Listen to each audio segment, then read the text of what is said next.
Untuk sesi saya nanti akan lebih banyak mengcover soal hasil kerja JFAK. Di sini kita dapat melihat referensi peraturan yang mengatur tentang hasil kerja JFAK. Untuk unsur kajian dan analisis, diatur dalam Permen 445 tahun 2013, dan untuk pengembangan profesi dan penunjang, diatur dalam Permen 13 tahun 2019.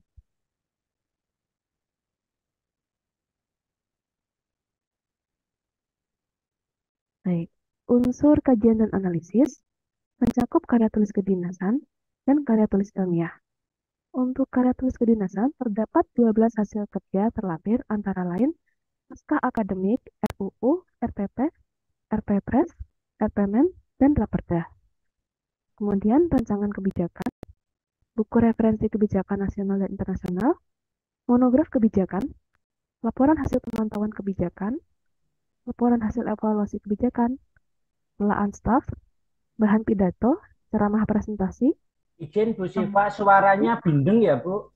Suaranya bindeng nggak begitu Oh jelas. iya, baik. Terus apakah sudah terdengar, Pak? Oke, oke, sudah sedikit jelas. Ya, oke. Oke, siap. Mungkin karena pakai masker mungkin. Baik, oke. Baik, lanjut lagi ke nomor 9, memo kebijakan, laporan diseminasi kebijakan, laporan advokasi kebijakan, dan daftar konsultasi dan hasil konsultasi. Kemudian untuk karya tulis ilmiah, terdapat policy paper, policy brief, artikel kebijakan, serta makalah. Untuk pedoman KT ini dapat dilihat dalam Perlan nomor 28 tahun 2017. Untuk mekanisme penilaian detail bagaimana karya tulis tersebut dinilai dapat dilihat pada Perkalan nomor 14 tahun 2016.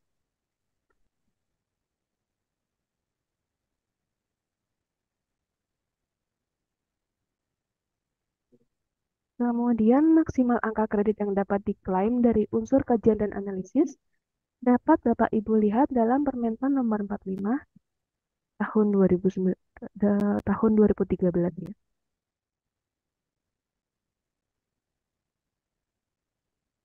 Aduh, apa sih? Untuk nilai maksimal pengembangan profesi terdapat penyesuaian Permenpan 13 tahun 2019. Untuk output ijazah yang sudah diakui oleh BKN, maksimal angka kredit yang dapat dinilai adalah 25% angka kredit dari kenaikan pangkat. Kemudian, untuk buku saduran atau terjemahan, maksimal 7 angka kredit untuk publikasi nasional dan maksimal 3 untuk yang tidak dipublikasikan. Untuk artikel atau makalah saduran atau terjemahan, maksimal 3,5 angka kredit untuk yang dipublikasikan ke asosiasi profesi atau instansi pembina, dan maksimal 1,5 angka kredit untuk yang tidak dipublikasikan. Poin 4, untuk buku-buku seperti buku pedoman, juklak, juknis bidang JF yang telah disahkan memiliki maksimal 3 angka kredit. Untuk sertifikat pelatihan fungsional, memiliki maksimal 0,5 angka kredit berapapun JP-nya, dan untuk seminar, lokakarya, konferensi, simposium, atau studi banding lapangan bernilai sama sebanyak maksimal 3 angka kredit per output.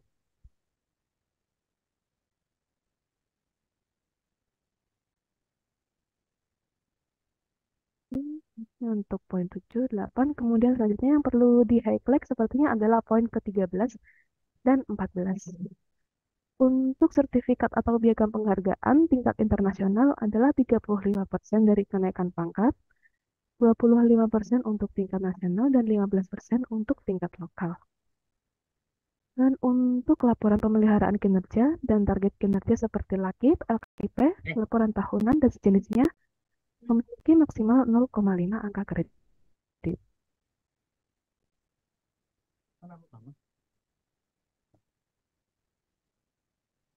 Download. Wes. Aku menjaluk tolong rekap data. Hah? Baik, selanjutnya untuk unsur penunjang.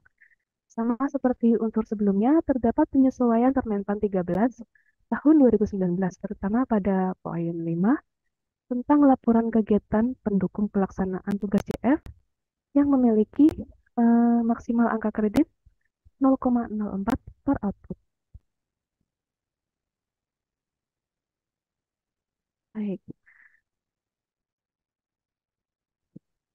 Salah satu karya tulis yang akan kita bahas saat ini adalah memo kebijakan atau polisi memo.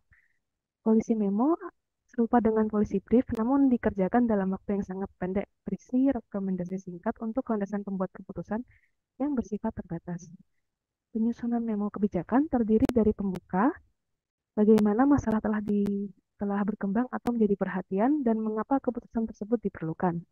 Kemudian isi kebijakan yang singkat, apa masalah kunci yang akan ditangani oleh pembuat kebijakan, dan apa posisi kepentingan yang dimiliki pihak lain atas masalah tersebut.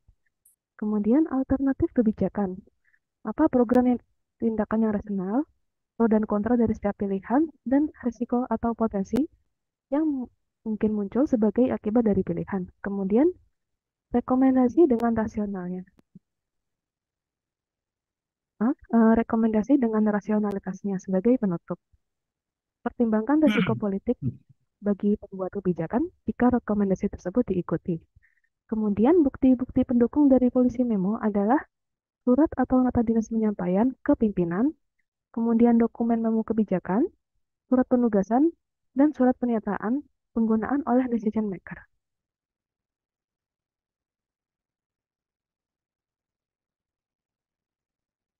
Berikut adalah karakteristik dari memo kebijakan, di antara lain audiens adalah memo antar institusi. Fokusnya pada pesan kebijakan untuk stakeholders kunci atau yang membuat kebijakan. Kemudian konteks isu digunakan untuk tujuan advokasi dan bersifat sangat urgent dan segera. Metodologinya tidak memuat penelitian primer, menggunakan bahasa formal dan panjangnya maksimal 2 halaman.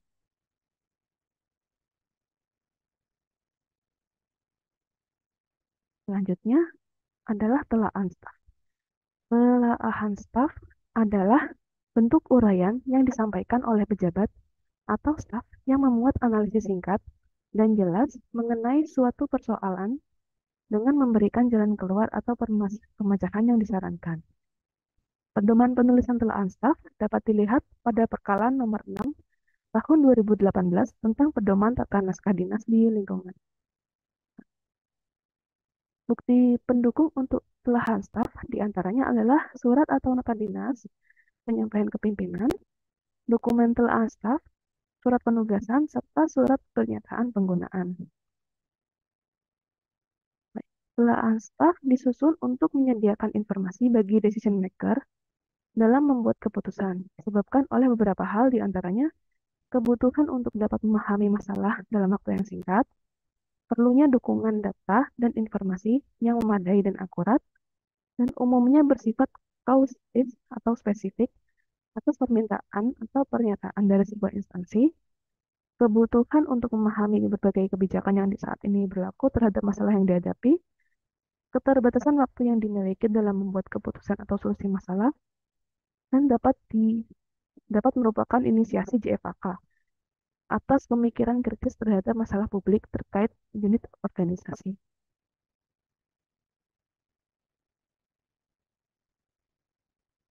Karakteristik dari telaah staf diantaranya adalah audiensnya merupakan pembuat kebijakan atau pimpinan. Fokusnya audience driver, di mana fokusnya adalah audience driven, di mana masalah kebijakan tertentu yang dalam ruang lingkup fungsi unit yang terjadi pada saat itu dan memerlukan respon yang cepat. Konteks isu adalah masalah publik yang memerlukan analisis solusi berdasarkan peraturan, referensi akademis, data, maupun kondisi terkini sosial, ekonomi, organisasional, dan lain-lain. Metodologinya adalah basic method dalam analisis kebijakan publik. Bahasa yang digunakan adalah bahasa yang jelas, ringkas, dan menarik. Dan panjangnya pada umumnya adalah 2-5 halaman. Oke, kemudian mari kita simak video penjelasan lebih lanjut mengenai telaah staf dan memo kebijakan ini.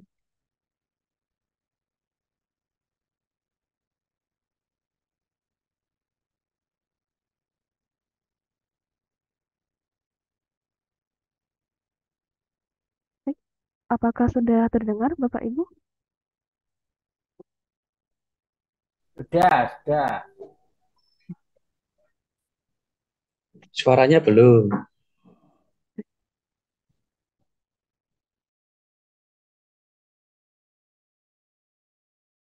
Belum ada suara, masih gambar.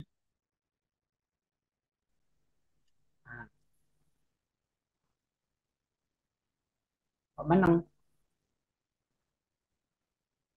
Hanya gerak-gerik, Mbak. Naratornya Pak Budi berarti. Gerak, Mbak.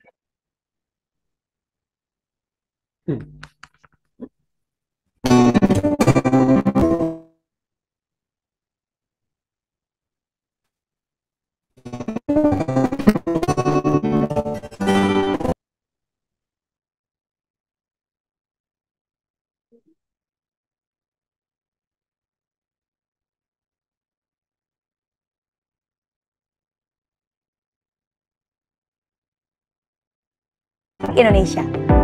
Karya tulis tersebut bisa mengacu pada tata naskah dinas yang ada di instansi masing-masing. Adapun pedoman tata naskah dinas di lingkungan instansi pemerintah dewasa ini secara umum merujuk pada Peraturan Kepala Arsip Nasional Republik Indonesia tentang pedoman tata naskah dinas. Sedangkan dalam konteks hubungan kelembagaan di lingkungan instansi pemerintah, policy memo atau memo kebijakan dapat dikategorikan sebagai naskah dinas korespondensi eksternal yang dibuat oleh pejabat yang berwenang kepada pejabat di atasnya untuk menyampaikan informasi yang bersifat mengingatkan suatu masalah dan menawarkan rekomendasi tindakan. Lalu, apa definisi dari memo kebijakan dan telaahan staf dan bagaimana sistematika penyusunannya? Mari kita bahas bersama.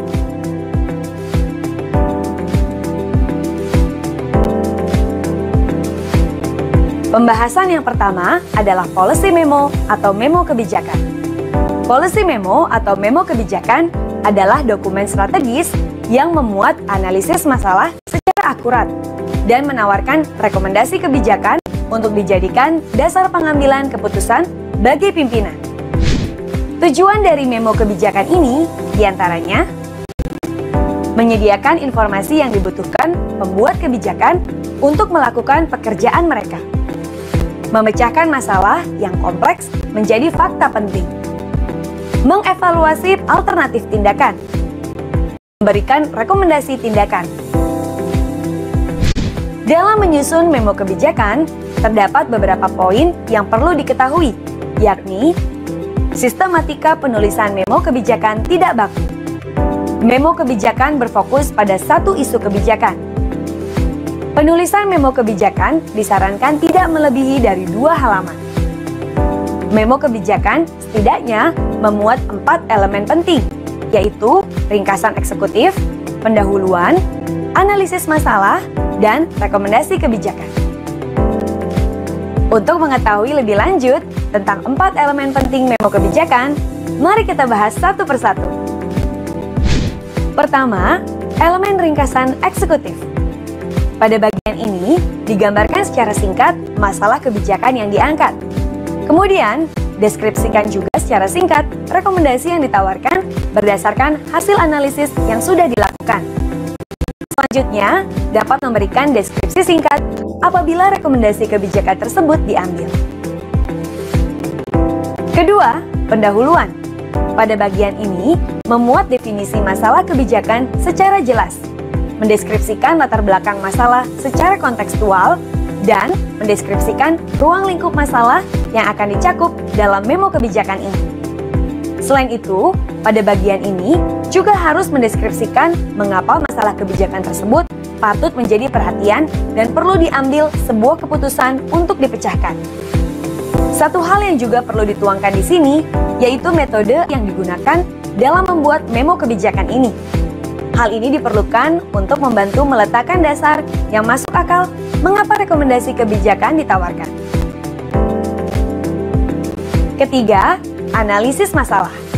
Pada bagian ini, menjelaskan bagaimana melakukan analisis masalah kebijakan secara menyeluruh dan mempertimbangkan berbagai faktor yang mempengaruhi strategi resolusi yang direkomendasikan. Pada bagian ini, sebaiknya juga diberikan deskripsi singkat mengenai analisis biaya manfaat. Dengan analisis yang memadai, maka analisis masalah tersebut akan mampu memberikan kontribusi positif terhadap perdebatan kebijakan yang ada pada saat ini. Keempat, rekomendasi kebijakan. Pada bagian ini, ditawarkan rekomendasi kebijakan yang dinilai paling strategis atau dinilai sebagai tindakan terbaik. Rekomendasi ini juga perlu menyebutkan siapa yang akan mengambil kebijakan dan berapa lama jangka waktu kebijakan akan diambil. Yang terakhir, dan sangat penting, adalah menjelaskan secara meyakinkan mengapa rekomendasi tersebut dinilai paling sesuai untuk mengatasi situasi kebijakan yang ada sekarang ini. Namun, sebelum memulai menyusun memo kebijakan, ada beberapa karakteristik yang perlu diketahui. Apa saja? Memo kebijakan memiliki target audience, yaitu antar institusi. Fokus utama policy memo atau memo kebijakan adalah memberikan rekomendasi kebijakan untuk pembuat keputusan atau kebijakan. Konteks isu digunakan untuk tujuan advokasi dan bersifat sangat urgent dan segera. Dari segi metodologinya, memo kebijakan tidak memuat penelitian primer. Memo kebijakan menggunakan bahasa praktis dan formal. Dan penyusunan policy memo atau memo kebijakan sebaiknya tidak lebih dari 2 halaman. Pembahasan selanjutnya adalah telaahan staf. Telaahan staf merupakan sebuah naskah dinas yang dibuat untuk mengungkapkan pendapat dan saran dari sebuah persoalan yang didasari oleh fakta dan data yang ada. Telaahan staf dibuat dan diperuntukkan untuk para pejabat pimpinan tinggi. Telaahan staf disusun untuk menyediakan informasi bagi decision maker dalam membuat keputusan disebabkan oleh beberapa hal. Di antaranya, kebutuhan untuk dapat memahami masalah dalam waktu singkat, perlunya dukungan data dan informasi yang memadai dan akurat. Umumnya bersifat kasuistis atau spesifik atas permintaan atau pertanyaan dari sebuah instansi. Kebutuhan untuk memahami berbagai kebijakan yang saat ini berlaku terhadap masalah yang dihadapi. Keterbatasan waktu yang dimiliki dalam membuat keputusan atau solusi masalah. Dan dapat merupakan inisiasi dari analis kebijakan atas pemikiran kritis terhadap masalah publik terkait unit organisasi.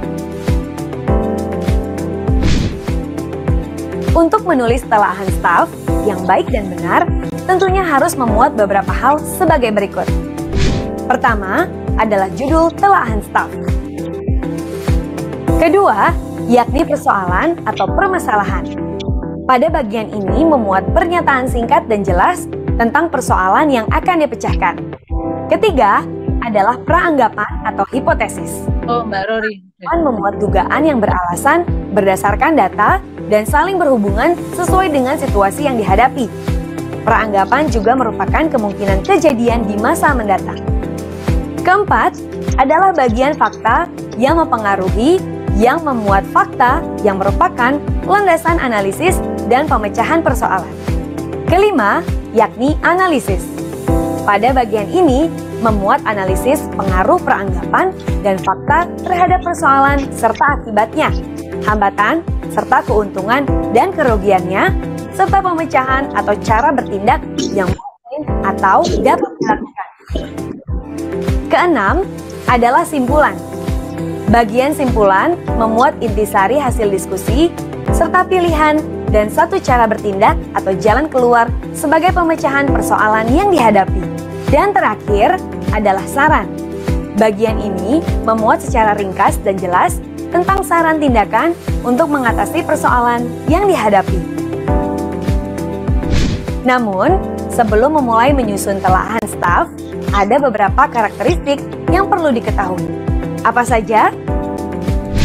Pertama, telaahan staf memiliki target audience, yaitu pembuat kebijakan atau pimpinan, berfokus pada audience driven, atau yang merupakan kebijakan tertentu yang dalam ruang lingkup tugas dan fungsi unit yang terjadi pada saat itu dan memerlukan respon cepat.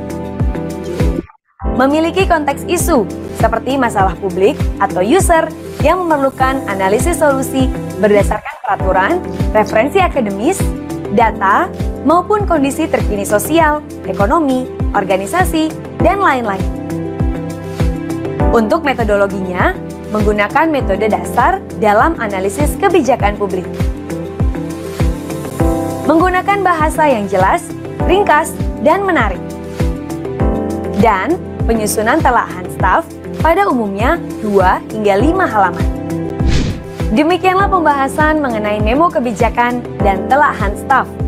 Untuk pembelajaran lebih lanjut dan referensi pembelajaran lainnya, para analis kebijakan dapat mengakses laman asnunggul.lan.go.id atau link yang ada pada deskripsi video. Kami berharap video ini bisa menjadi salah satu referensi pembelajaran dan bisa bermanfaat untuk para analis kebijakan serta pemerhati kebijakan lainnya. Selamat bekerja dan berkarya. Salam analis kebijakan.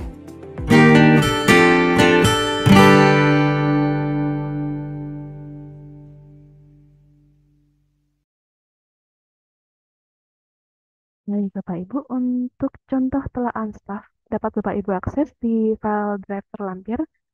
Nanti untuk materi akan saya bagikan di akhir sesi.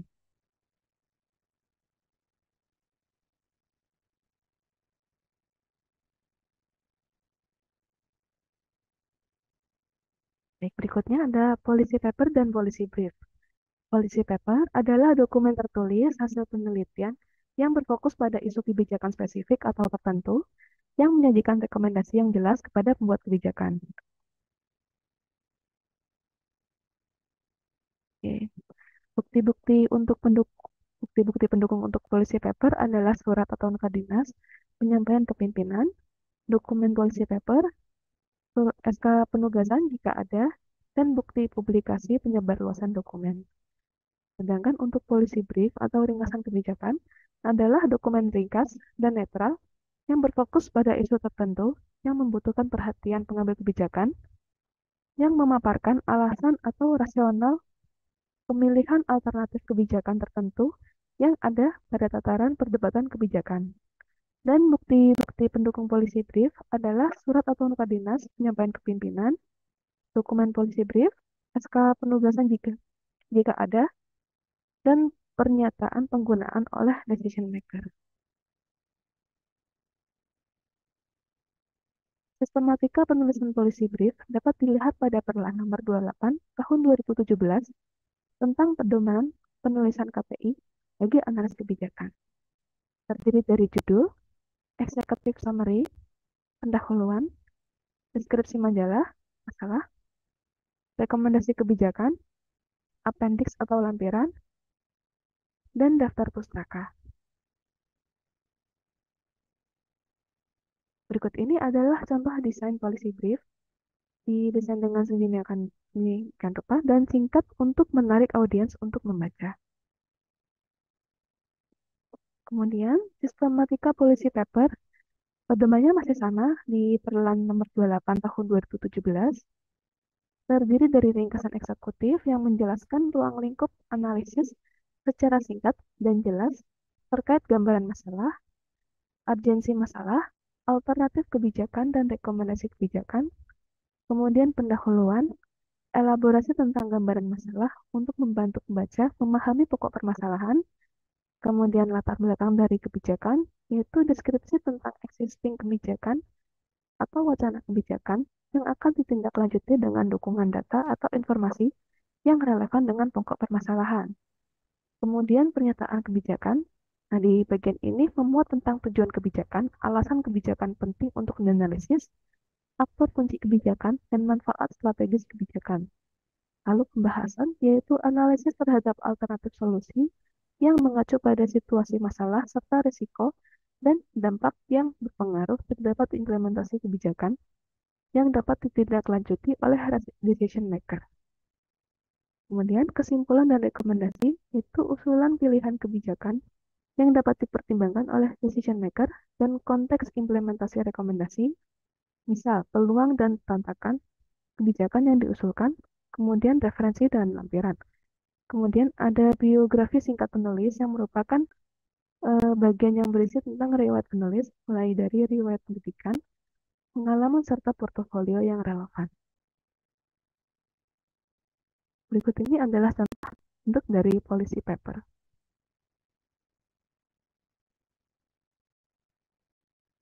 Kemudian, apa perbedaan dari policy paper dan policy brief? Policy brief menawarkan pertimbangan-pertimbangan atas opsi kebijakan kepada pembaca tertentu atau particular audience, misalnya praktisi, pejabat atau pimpinan organisasi pemerintahan, birokrasi, politisi, dan kemudian untuk policy paper lebih bersifat akademis karena memberikan perhatian yang lebih pada tinjauan akademis, pertimbangan, dan kriteria intelektual. Untuk policy brief lebih terlihat profesional karena ditargetkan untuk pembaca yang memiliki waktu terbatas untuk mengambil keputusan-keputusan. Sedangkan untuk policy paper, pembaca lebih luas dan tidak hanya praktisi, tapi juga akademisi dan pihak lain yang tertarik dengan studi kebijakan. Policy brief mencakup pertanyaan dalam bentuk what, how, who, when, apa, siapa, bagaimana, dan kapan. Sedangkan policy paper mencakup pertanyaan why atau mengapa. Kemudian berikut ini adalah perbandingan antara policy paper, policy brief, dan memo kebijakan atau policy memo. Audiens dari policy paper adalah spesialis kebijakan. Audiens dari policy brief adalah pembuat keputusan, sedangkan policy memo, audiensnya adalah memo antar institusi. Fokus dari policy paper adalah penelitian dan analisis atau kajian kebijakan, sedangkan fokus dari policy brief adalah pesan kebijakan khusus untuk stakeholder, dan fokus dari policy memo adalah pesan kebijakan untuk stakeholder kunci atau yang membuat kebijakan. Konteks isu dari policy paper memuat masalah strategi, perumusan, dan evaluasi kebijakan, sedangkan konteks isu untuk policy brief untuk advokasi hasil kajian atau telahan, dan konteks isu dari policy memo digunakan untuk tujuan advokasi dan bersifat sangat urgent dan segera. Metodologi policy paper adalah memuat penelitian primer. Untuk metodologi policy brief merangkum penelitian primer, dan untuk policy memo tidak memuat penelitian primer. Bahasa policy paper akademis, teknis, konvensional, sedangkan untuk policy brief bahasanya lebih formal, presentasi data dalam infografis dan grafik. Dan untuk policy memo menggunakan bahasa yang formal. Panjang policy paper maksimal 60 halaman. Untuk policy brief antara 4-8 halaman dan policy memo maksimal 2 halaman. Kemudian mari kita simak video penjelasan lebih lanjut mengenai policy paper dan policy brief.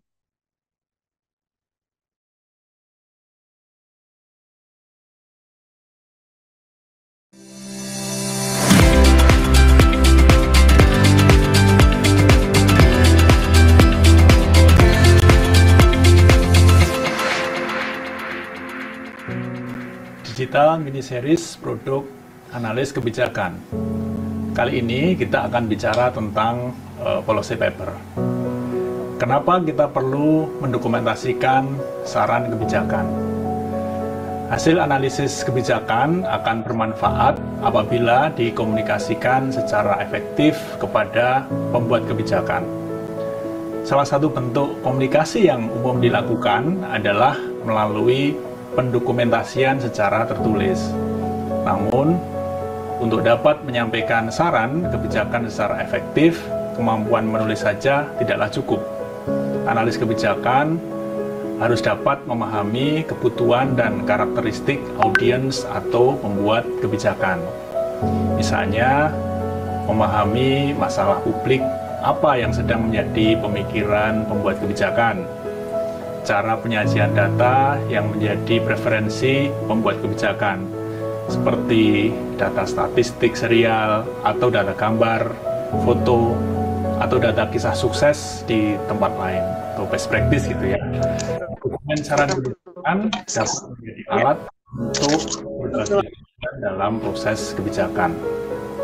Dokumen saran kebijakan seperti policy brief atau policy paper tidak hanya digunakan untuk menyampaikan saran kebijakan bagi para pengambil keputusan, namun juga dapat disebarluaskan kepada komunitas kebijakan lain dalam rangka menyampaikan informasi dan mempersuasi komunitas tersebut.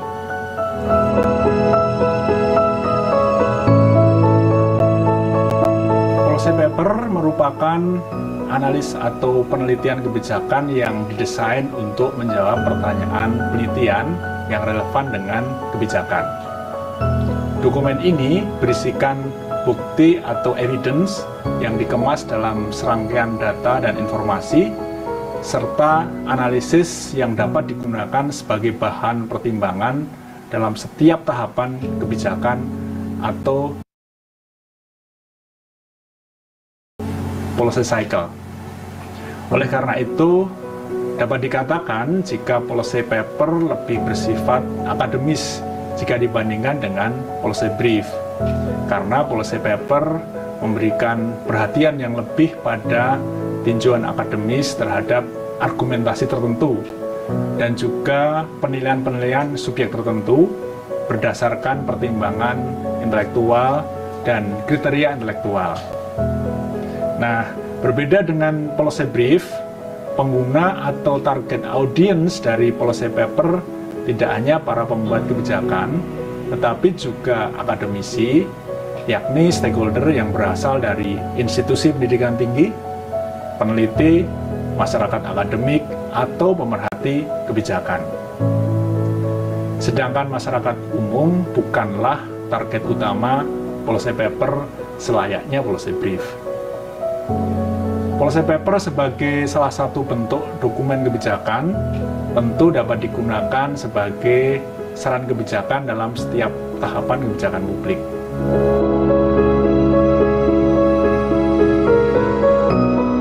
Di sini, policy paper bertujuan memberikan rekomendasi dengan jelas bagi para pembuat kebijakan, karena policy paper merupakan dokumen penelitian yang berfokus pada isu kebijakan tertentu dan memberikan argumentasi komprehensif serta persuasif pada sebuah rekomendasi kebijakan.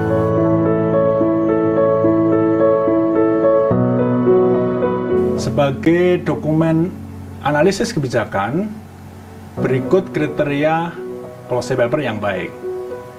Pertama, memberikan definisi dan merinci isu kebijakan penting dalam kerangka kerja kebijakan saat ini yang perlu dijawab. Kemudian yang kedua, memberikan garis besar cara-cara yang dapat dilakukan atau kebijakan alternatif untuk menjawab isu tersebut.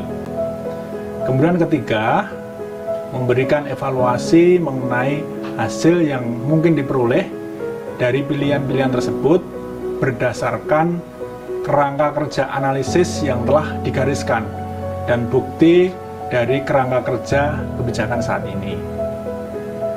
Kemudian yang keempat, memilih alternatif yang lebih disukai atau rekomendasi kebijakan dan memberi penjelasan serta alasan kuat mengapa pilihan tersebut adalah pilihan kebijakan yang terbaik. Kemudian yang kelima, berfokus pada rekomendasi dan analisis isu-isu kebijakan yang dapat mencakup banyak variabel atau faktor yang kompleks. Kemudian keenam, debat mengenai teori dan hasil penelitian kebijakan. Serta selanjutnya, ketujuh, menggunakan terminologi yang dipergunakan dalam ilmu-ilmu sains yang terkait dengan isu publik yang dibahas. Dapat sangat teknis dan akademis dalam hal ini. Kemudian yang kedelapan, ini dapat didukung oleh penelitian primer. Dan yang terakhir, 9, jumlah halaman kurang lebih 60 halaman.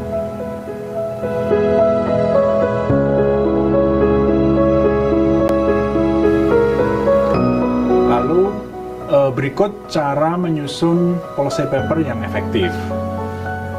Pertama, mendefinisikan masalah atau isu kebijakan dengan mencermati dan menggarisbawahi urgensi dan temuan signifikan terkait masalah atau isu kebijakan tersebut dengan berbagai basis data, sehingga pendefinisian masalah ini bersifat objektif.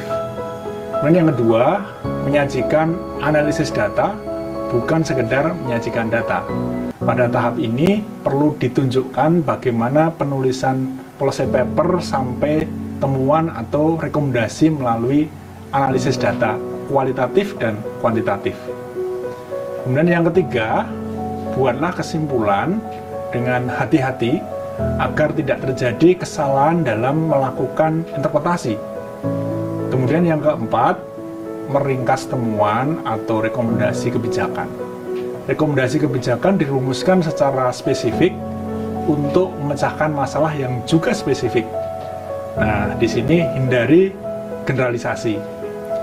Kemudian nomor 5, merumuskan kriteria untuk mengevaluasi data.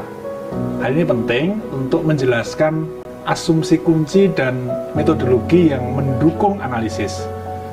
Prioritaskan kriteria yang digunakan. Kemudian yang keenam, dalam rekomendasi kebijakan sebaiknya disertai dengan pengembangan teori perubahan dan menganalisis opsi-opsi serta trade-off-nya. Kemudian yang ketujuh, data dikumpulkan berdasarkan metodologi ilmiah dan juga dilakukan validasi tentu saja. Kedelapan, identifikasi pendapat yang pro dan kontra, serta menseleksi yang patut dimunculkan. Kemudian kesembilan, memprediksi hasil atau outcome yang diperkirakan akan muncul, baik itu diharapkan maupun tidak diharapkan. Dan yang ke-10, merumuskan langkah mitigasi atas hasil atau outcome kebijakan yang tidak diharapkan.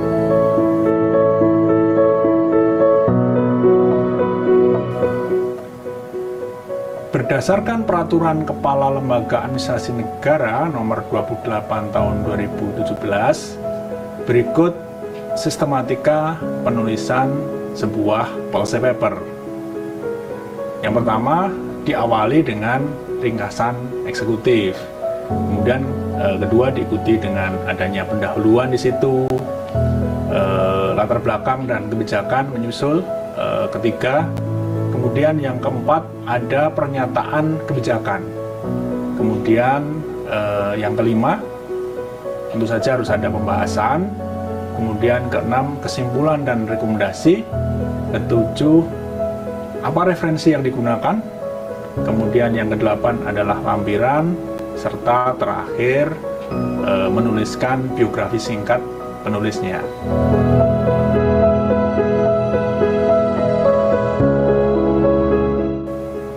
Nah, berikutnya, agar policy paper yang disusun memiliki dampak optimal, maka perlu dilakukan langkah-langkah sebagai berikut, yaitu yang pertama, susunlah policy paper yang mengangkat isu penting dan menarik bagi stakeholders dan para pembuat kebijakan. Kemudian yang kedua, policy paper yang disusun harus dapat memberikan rekomendasi dan solusi yang meyakinkan bagi para pembuat kebijakan. Kemudian yang ketiga, bagikan policy paper yang telah disusun pada acara-acara yang penting seperti seminar misalnya, yang berkaitan dengan topik yang diangkat di dalam policy paper tersebut. Kemudian yang keempat, perlu diingat hari ini peran internet, khususnya media sosial yang tidak dapat dipandang sebelah mata saat ini. Nah, bagikan policy paper melalui media sosial, instansi atau knowledge management system instansi agar dapat menjangkau sebanyak mungkin stakeholders terkait. Kemudian yang kelima, sering dibutuhkan pendekatan langsung kepada para pembuat kebijakan yang sesuai dan ditargetkan dalam policy paper. Lakukan pendekatan atau advokasi langsung kepada mereka. Namun, pastikan sekali lagi bahwa policy paper yang disusun telah dibuat semenarik mungkin dan memiliki rekomendasi kebijakan yang tajam sehingga mampu menjadi solusi bagi permasalahan yang ada. Nah, itulah saudara-saudara bagaimana kita sebagai seorang analis kebijakan itu mampu membuat policy paper yang baik, yang menarik. Tentu saja pada akhirnya yang paling penting apa yang Anda sarankan akan diterima oleh pembuat kebijakan, kemudian akan digunakan sebagai dasar untuk menyusun, memformulasikan, dan memutuskan sebuah kebijakan publik.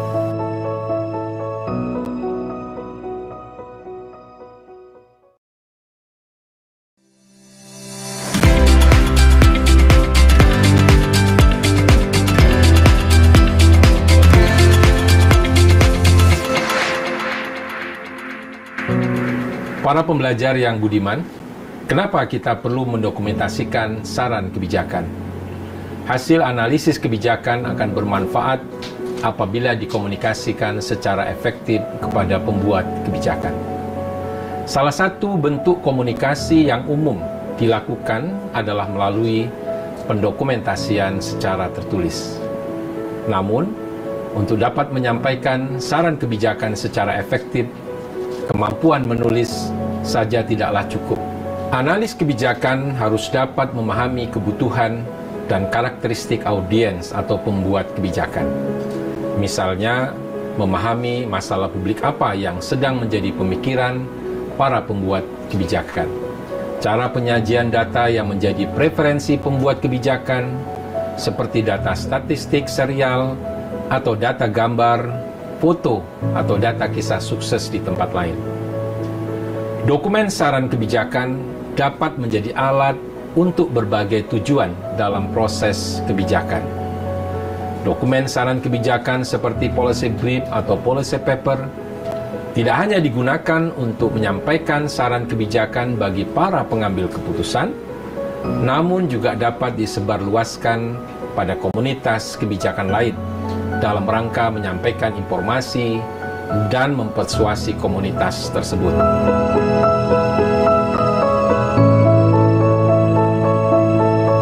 Menurut Laura Constant, policy brief adalah dokumen ringkas yang memaparkan alasan atau rasional pemilihan alternatif kebijakan tertentu yang ada pada tataran perdebatan kebijakan.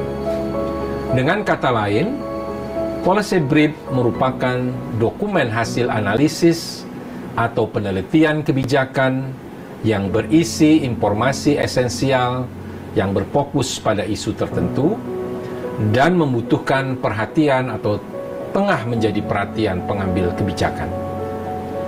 Hasil analisis dapat berupa analisis stakeholders, analisis lingkungan strategis kebijakan, monitoring, evaluasi kebijakan, dan seterusnya.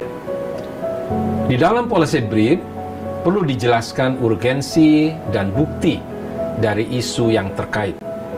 Misalnya, melalui foto-foto orisinil, data terbaru dari institusi, atau sumber ternama dan terpercaya, sehingga dapat meyakinkan pembuat kebijakan dan masyarakat.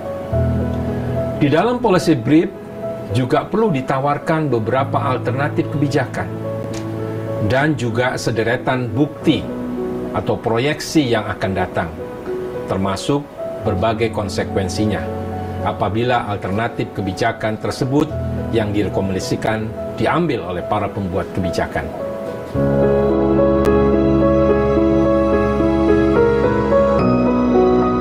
Salah satu kelebihan policy brief adalah mudah dibaca, karena dirancang secara spesifik untuk memenuhi kebutuhan informasi dari para pembuat kebijakan yang umumnya tidak memiliki waktu yang banyak, namun membutuhkannya untuk dapat mengambil kebijakan secara praktis dan secara cepat. Policy brief memiliki struktur yang ringkas, sederhana, tampilan menarik, dan banyak gambar, sehingga dapat menggambarkan logika kebijakan secara mudah. Policy brief pun dapat segera disusun tanpa menunggu hasil riset selesai, sehingga bisa disampaikan pada saat isu kebijakan masih hangat dan pengambil kebijakan dapat menggunakan analisis kebijakan tersebut pada momentum yang tepat. Mengutip Laura Constant, policy brief yang baik memiliki karakter sebagai berikut. Pertama, fokus, yaitu seluruh aspek dalam policy brief harus berfokus pada pencapaian tujuan untuk memuaskan target audiens. Kedua, profesional, not akademik, yaitu audiens policy brief lebih berkepentingan terhadap perspektif penulis tentang masalah dan solusi daripada terhadap prosedur ilmiah yang diterapkan dalam analisis tersebut. Ketiga, evidence-based, yaitu mengandung bukti yang valid dan relevan terhadap permasalahan dan konsekuensi dari pemilihan terhadap solusi tertentu yang diperoleh dari analisis secara terstruktur. Yang keempat, limited, yaitu karena faktor ruang yang terbatas, policy brief harus difokuskan hanya pada satu masalah tertentu saja. Yang kelima, succinct, yaitu policy brief tidak memerlukan banyak halaman. Batasi tulisan kurang lebih 1.500 kata, dengan jumlah halaman 2 sampai dengan 4 halaman, atau maksimal 8 halaman. Yang keenam, understandable, yaitu policy brief harus mudah dipahami, baik dari segi kejelasan dan kesederhanaan bahasa, maupun dari penjelasan dan alasan yang dikembangkan di dalamnya. Logika kebijakan seperti masalah kebijakan, sebab munculnya masalah, dan pilihan tindakan yang tersedia sebaiknya disampaikan dengan bahasa yang mudah dipahami oleh pembuat kebijakan. Yang ketujuh, accessible, yaitu dokumen policy brief harus mudah digunakan oleh target audience. Kedelapan, promosional, yaitu tampilan dokumen policy brief harus mengesankan dan menarik minat target audiensi untuk membacanya. Kesembilan, practical dan visible, yaitu argumen yang dikembangkan dalam policy brief harus didasarkan pada hal-hal yang benar-benar terjadi. Selain itu, rekomendasi yang ditawarkan juga harus mudah diterapkan oleh target audiens.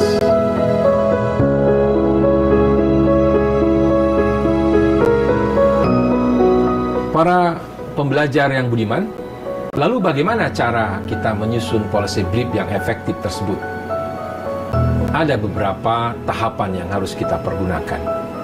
Yang pertama, tuliskan latar belakang yang cukup sehingga pembaca dapat memahami konteks permasalahan dan substansi permasalahan secara tepat. Yang kedua, yakinkan pembaca bahwa masalah publik tersebut harus dapat diatasi. Ketiga, buatlah beberapa alternatif kebijakan yang dapat diusulkan kepada target audiens. Keempat, sajikan bukti-bukti relevan untuk mendukung pilihan-pilihan kebijakan tersebut. Kelima, harus bersifat persuasi agar pembaca bersemangat dalam mengambil dan menetapkan kebijakan tersebut. Berdasarkan Peraturan Lembaga Administrasi Negara Nomor 28 Tahun 2017 tentang Pedoman Penulisan Karya Tulis Ilmiah bagi Analis Kebijakan, berikut sistematika penulisan policy brief yang benar, yaitu terdiri dari 1 judul, 2 executive summary, 3 pendahuluan, 4 deskripsi masalah, 5 rekomendasi kebijakan, 6 appendix atau lampiran bila harus ada, Dan yang ketujuh, daftar pustaka.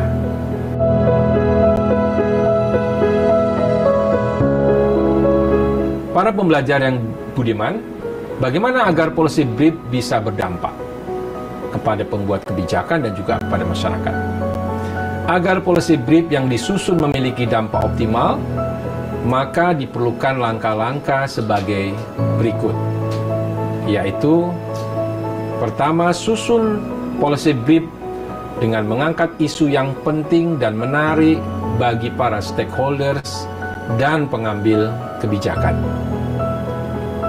Kedua, berikan rekomendasi dan solusi yang meyakinkan bagi para pengambil kebijakan. Ketiga, bagikan policy brief dalam acara-acara yang berkaitan dengan topik yang diangkat. Misalnya saja pada acara seminar, konferensi, saresehan, workshop, dan beberapa diskusi lainnya. Keempat, tampilkan atau unggah policy brief di website institusi dan juga knowledge management